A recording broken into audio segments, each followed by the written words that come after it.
Lives Matter Global Network, and Chris Percy from Move On. I also want to thank one of our other partners who couldn't join us this evening, Sunrise Movement, but who is totally in the fight and understands why we need to fight.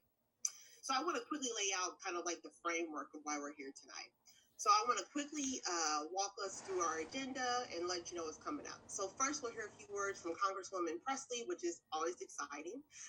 Next, I'll share a little more about the significance of Justice Breyer's retirement and how President Biden has pledged to nominate the first Black woman in history. It's 2022, so the first Black woman in American history to fill the vacancy, and how critical it is that this nominee be confirmed quickly to the Supreme Court. Then I'll turn it over to Angela, who will share with us more about the inevitable Republican obstructionism, racism, and sexism that is to be expected around this FOTUS nominee, but why we have hope that this process is another step in reimagining a Supreme Court that works for the people. Then Chris will get us fired up and focused about the work ahead and why this nomination process is so important for the other things we care about. And last but not least, I'll wrap things up and kind of give us our marching orders, sharing the specific work that each and every one of us on this call needs to do to make sure the confirmation process for the first Black woman Supreme Court justice goes as quickly and fairly as possible. So, are we ready to go? Are we fired up? You might not be fired up because it's just me. But if you're fired up, like I'm fired up to just be here with y'all, I'm really excited to turn it over to Congresswoman Ayanna Pressley. All right. Well, good evening to my movement family. It's wonderful to join all of you. Thank you, Tamara. As our other sibling in the movement, Latasha Brown, reminds us, organized power is realized power. And so we are getting organized. So I want to thank everyone for joining us this evening. Thank you to our partners at Move On and Demand Justice for holding this emergency meeting to discuss exactly what is at stake at this historic moment. Now, we all know all too well who is on the Supreme Court matters. We've already seen the devastating consequences of extremism when the wrong people are confirmed and left to make incredibly important decisions that have a lasting impact on our day-to-day lives, on our communities for generations, and on our democracy, from gutting laws that protect the sacred right to vote, to striking down an eviction moratorium to keep people safely housed during a pandemic, to considering a case that will challenge the fundamental right to a safe and healthy abortion. And it doesn't stop there. Workers' rights, criminal justice reform, affirmative action, every issue of law is ultimately decided by the people who sit on the Supreme Court. And the same way it matters who is serving our communities in the halls of Congress and in the White House, it's absolutely critical that we have the right people sitting on our nation's highest court. Now, since its inception, there have been 115 Supreme Court justices and not a single Black woman. Over 100 white men have handed down destinies that impact decisions that impact every aspect of our lives, but we have never had a single Black woman on the bench. I said destinies because they're determining our destinies. There hasn't even been one nominated to the Supreme Court, and it is time to change that. It's time to make history, or better yet, it's time to make herstory. President Biden promised us that he would nominate a Black woman to the Supreme Court. He reminded us of that promise today, and it's time for him to make good on it. We need a Black woman on the court, but not just any Black woman. We need a Black woman on the court who understands the inherent flaws of our Constitution, who will work towards a vision of justice that is inclusive and equitable. We need a bold, unapologetic Black woman who will take a stand against corporate greed and advance racial justice, environmental, economic, housing, disability justice. And we need a Black woman who will recognize the dignity and humanity of the very people her decisions would impact. Biden made the promise to nominate a Black woman, and I am glad he's keeping it. And yes, like many of you, I've already seen the attacks rooted in misogyny and racism. So in this moment, we must be organized, we must be vigilant, and we must stay focused because we have a long fight ahead of us. Once President Biden announces his nominee, we must be ready to organize, to mobilize, and to move her nomination through the Senate. We must be ready for Mitch McConnell, for big money interest, and every other force that has stood in the way of justice and progress. And make no mistake, confirming her to the bench is just the beginning. We have to keep pushing until we have a Supreme Court that actually represents the political, ideological, and demographic balance of our country. We must keep fighting to restore the balance and integrity of this far-right Supreme Court. And we must keep organizing, because organized power is realized power. And unless we organize, we'll never reach the promise of equal justice under the law. Thank you for inviting me to join you tonight. Thank you for all of your sweat equity that you've already expended, for the sweat equity that you will expend in the future. And I am honored to be more than your sister in the struggle and in solidarity, more than an ally, but a co-conspirator in pursuit of justice. Thanks, family. Thank you so much, Congresswoman. It's always a pleasure and a joy to have you here with us, but also just being on the front lines with us. Like, that means so much, because so many of us work hard to get people like you in office, and you consistently show up for us every single time. So thank you.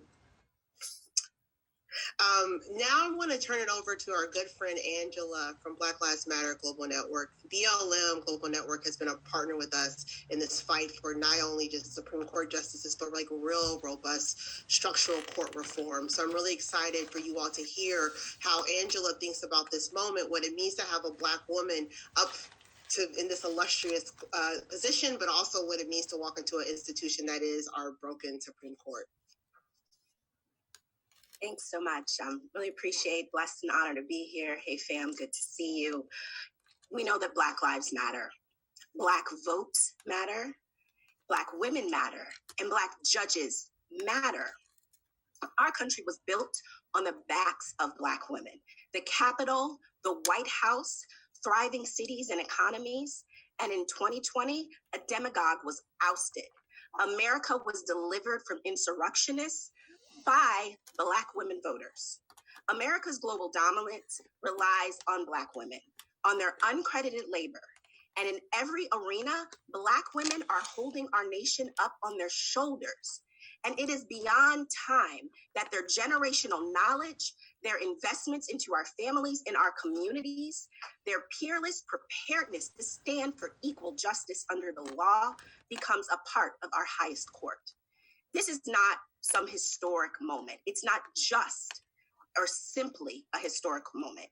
This is a delayed nomination. Let's be clear. This is an overdue appointment. So today, we demand hearings for our next Supreme Court justice begin immediately. We demand that the Biden-Harris administration put forth a nominee with a track record that affirms Black life, a nominee with a strong, unshakable commitment to civil rights, a nominee who has publicly called for ending qualified immunity. Today, the federal judiciary is 80% white, and our new justice will join a court that is profoundly broken. She will write dissents against a far-right majority that is hell-bent on stripping our country of progress that we have made over decades. And she will be like countless Black women before her, expected to clean up democracy's messes. She will join a bench of judges whose majority is undermining our fundamental rights. And the American people, rightly, are distrustful of its legitimacy and authority. And we cannot abandon this justice once she's confirmed, just like Representative Presley said. We cannot expect this justice to fix the Supreme Court on her own. And we cannot continue to place the weight of the world on Black women's shoulders. Instead, we must continue our fight for justice to ensure that her hard-earned victory and being placed on the court is supported from the inside and the outside in all halls of power. And so I'm glad to join with you in this moment as a Black woman attorney. You know, we saw so many things change when Justice Sotomayor got on the court and we had our first Latina judge. And this is a moment that we have been waiting for, but we have also earned it. It is our right. So we need to demand immediate hearings. Some of these women have been under consideration for decades. This is a time for action. I think I got an email and it said, we expect, this to be a summertime fight. And that's unacceptable. I spoke with someone earlier today and I said, by the time Easter Sunday comes around and Jesus is rising from the dead, we need to be having her sitting on this court. Do we understand? That is what we are asking for. President Biden has said that he is going to do a nomination of a Black woman. We want it quickly. This justice is long overdue, and that's our demand. It's so glad to stand with you in this moment and to stand with you in this work. Thank you. Angela said, by the time we celebrate Jesus coming back, we better have the first Black Supreme Court justice. That is a mandate, and I support that 100%. I also just want to lift up, again, what Angela is saying is that Black women have been building this nation, and this is a promise old. And that I know people are saying a qualified Black woman, that's all there is. There's more than enough qualified women for this position. And also that we recognize that her walking into this broken 6-3 court is not going to fix that court. We have to continue to fight and push and envision a Supreme Court that represents us, the people. And that means by putting in the kinds of reforms that we believe in, like expansion and term limits and code of conduct, right? So this is a multi-level process, but this is a very good place to start. So thank you so much, Angela. I'm really excited for us to now hear from Chris Percy, who is the training director at Move On, who has been leading a lot of important work for all of us. We've been taking their lead on our democracy reform work. So I'm really excited to hear from Chris about what this means to have a nominee that we're excited about in this moment, and what that means for the future of the work that we're all working on. Well, thank you so much for that welcome. I am so glad to be here. Hello, everybody. My name is Chris Percy. I'm training director over at Move On, and I am glad to be here with you all this evening. I am glad to have followed behind Representative Presley because she always turned up. And nobody asked her to. She just showed up and did it. I am so happy to be here with my colleagues at Demand Justice and Black Lives Matter. I am honored to be on the same virtual stage as you are. Since I have just but a few moments with you all tonight, I won't get preachy, I promise. But since I have a few moments with you, I'm going to get right to it. Elections have consequences, right? And one of the things that we can be proud of right now is the fact that we are in this position right now because of the work that we did back in 2020, specifically the work that we did to get Senators Ossoff and Warnock elected into Congress. Like, we are now at a place where we can hopefully have a smooth confirmation by the Senate. That is the result of the work that folks on this call have done. And I know many of you were boots on the ground and places to make sure that we can be in this place right now. So I want to commend you for that work. We're thankful for the work that Justice Breyer has done, and we commend President Biden for his commitment to nominate a Black woman. And as has been said already on this call, Lord, what y'all been waiting on? We are here because Black women's sweat, toil, and tears have got us here. And I am so honored as a Black man to be here representing for Black men to say I am so happy to be working for this and be poised in this moment. We look forward to putting forward, we look forward to Biden putting forward a nominee who will really stand for voting rights, somebody who will stand for abortion rights, somebody who will stand for consumer rights, somebody who will stand with our communities and not with corporate interests and big money, right? They have had their time and their day, and they have done it all. That being said, we already know what we have to expect from Republicans. We know what they're going to come. There's no new playbook that they have. Mitch McConnell has already shown that he will stop at nothing to steal Supreme Court seats, to block Democratic presidents, and to pack the court with right-wing extremists, right? It is our job to push Democrats to act swiftly and decisively to shame and to hold accountable Republicans who stand in the way. Now we expect, again, because we have been living through this whole period of the last decade, we expect a torrent of racism and sexism and disinformation against whomever President Biden picks. It's already started. We already see it. Folks already, we don't even know who the person's going to be. And we're already seeing it happen, right? So we know to expect that. So in your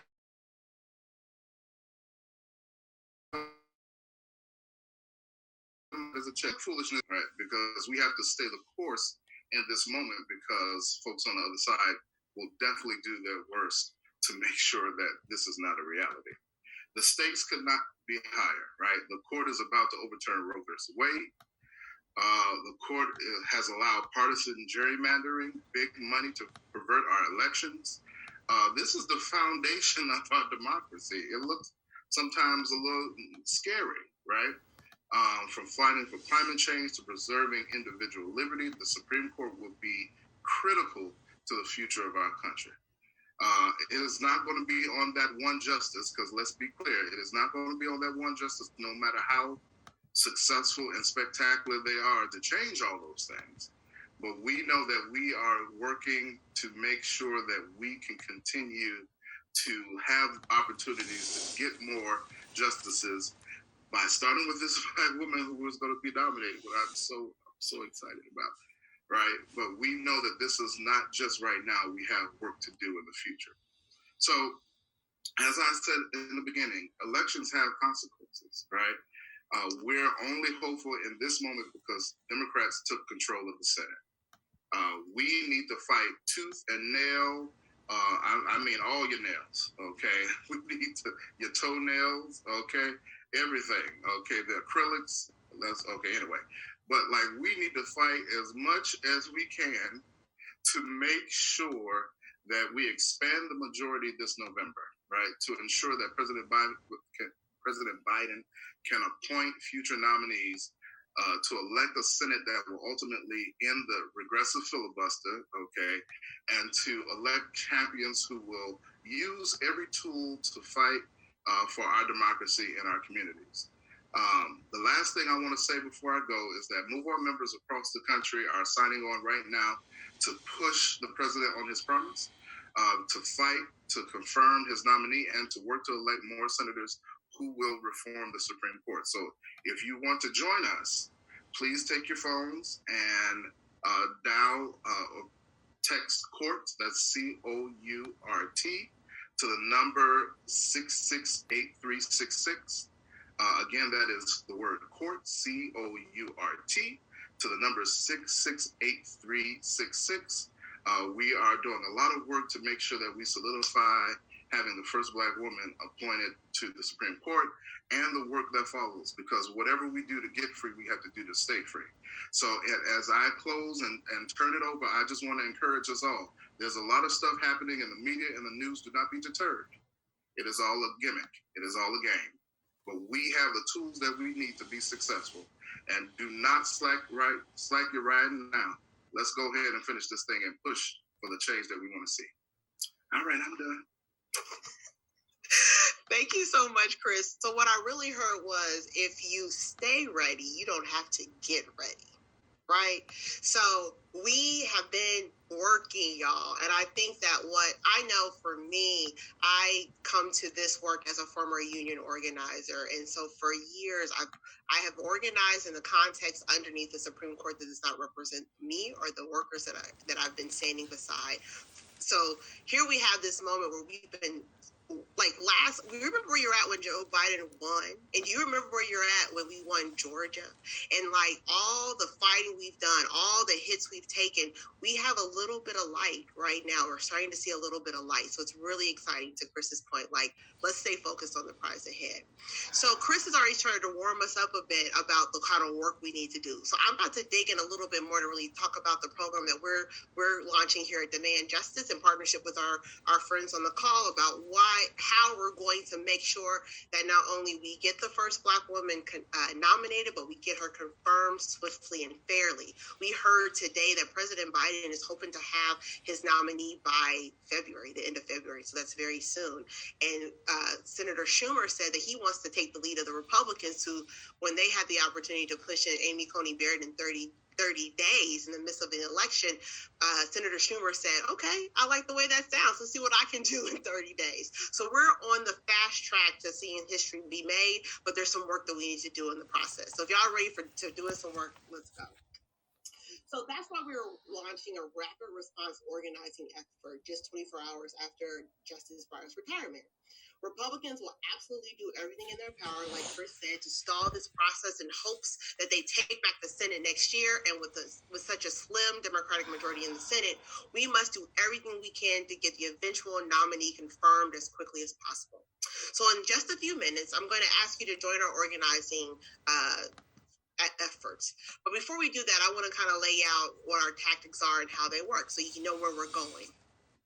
The first thing we're going to ask people to do is to join our call team. During call shifts, you'll make calls to voters in states with Democratic senators and patch them through to speak directly with their senator's office on that very call to urge their senator to quickly confirm President Biden's SCOTUS nominee. Democratic senators have the power. This is key. They have the power to make this confirmation process go swiftly. So we have to, encourage them. Keep their feet to the fire, that every single Democratic senator facilitates this and makes it happen. So when you sign up, for a calling shift, you'll receive a confirmation email with a link to join a Zoom. Everyone knows what Zoom is now, I know, unfortunately. But it'll be fun. We'll be training and at the beginning of your shift. So you'll hop on that link when you start your shift, and one of our dynamic organizers will walk you through everything you need to know in order to make these calls. If you never made calls before, or this sounds a little intimidating to you, don't worry. You'll have a script right in front of you, and the organizers will stay on the Zoom the whole time in case you have any questions. We're going to make these calls together, basically. You won't be alone. The next thing we're going to do is we're going to ask you to join our letter drop-off team. On this team, you'll print out a letter template you'll fill out the reasons for wanting this confirmation process to be swift and fair. You're going to put it in an envelope, and then you'll actually go drop it off at your senator's office. This tactic is really impactful because showing up in person means that you may get a real opportunity to actually speak to a staffer and demonstrates that constituents have a high level of enthusiasm, and they see the urgency of what this means. So keep in mind, you should only drop off letters at Democratic senators' offices. If you don't have a Democratic senator, we've got you covered because you can still make calls. See how that works, y'all? When you sign up to drop off a letter, one of our organizers will call you and walk you through the whole process as well and answer any of your questions or concerns. And so you feel really prepared for this. So we've got your back on this. You may have noticed that all of these tactics are aimed at the same thing. Right? We need to make sure that senators feel a sense of urgency around confirming the eventual nominee and that their constituents will remember if they don't act as quickly as possible. In order to build this sense of urgency, we need to make thousands of calls and send thousands of letters. All right, let's see what's happening okay, we're percolating, I like it. So here's what I want folks to do. One of our amazing organizers has just dropped a link in the chat. It's, let me say this first off. I don't know if it's / or / because that's not what I was trained. I believe it's / So you're going to go to demandjustice.org/vacancy. That's VACANY. Yes, I spelled that right. But there's the link in there, so you don't even have to trust my spelling or my direction of slashes. But what's really important is that you click the link and that you sign up. So you either make phone calls or you can drop letters to senators, Democratic senators. And like I said, if some of us don't live in a Democratic Senate, district, that's okay. We need people in those districts need to hear from you too. It's so important for folks to hear from fellow citizens around the country why something's really important to them and why we really need for them to really push their senator to do the right thing. For instance, I live in Washington, D.C. I don't have a vote in this. I have no representation in Congress that gets to say, yes, the stamp of approval to make this happen. So that's why it's so important for me that folks like you all who live in places that have a Democratic senator, that's Virginia, even though the governor's a little wonky, no. But Maryland, all these other places where we have a say, we have voices in the Senate, I need for you to make those phone calls. I need for you to drop those letters. Yes, Okay. thank you, DC Statehood, not just for Tamara, but for all of DC, right? I have another How meeting important in would that 1 be? minute. Like, that's also why we need to not only get this new justice confirmed and nominated and confirmed, but also why we need to expand the court, because all the things that we are going to win, I claim it, we are going to win comprehensive voting rights. We're going to win comprehensive immigration reform. We're going to win a livable wage for all of us. But the current structure of our Supreme Court, and even if we get the most dynamic Black woman on that Supreme Court, Bye, we're still everybody. up against a 6-3 supermajority of conservatives.